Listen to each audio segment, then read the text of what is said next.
حتى احنا نعاين الحادث ونشوف العرب اللي صاير المتناهرة على شنو، لأن المقام طال علينا مولانا، والوضع صار بأزمات، والأزمات تؤدي باعتبارهم هم باحتكاك مباشر، وهذا الاحتكاك المباشر يؤدي إلى غيظ وزعل كبير، وقد يكون تصير بها فتنة، والفتنة صعبة.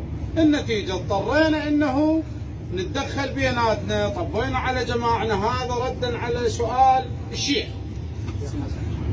الحال انه من جينا قعدنا ويا الجماعة على 3 نقاط معينة، واحدة منهن هاي الزهد اللي سولف عليها حطيناها بخانة، وواحدة منهن على اليمن على نوع الحادث.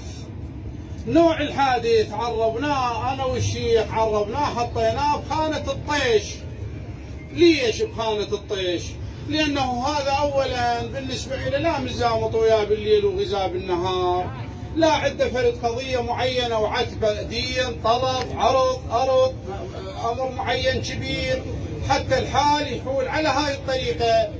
هذا الأمر ما صاير، خليناه بخانة الطيش. شيخ حسن وبارك الله بيك، هذا حتى نعرف الحكي، وجزاك الله ألف خير، واطلب مطلوبك، العرب تعاين عليك، وأنت إن شاء الله إدارتك حسنة وبيك البركة.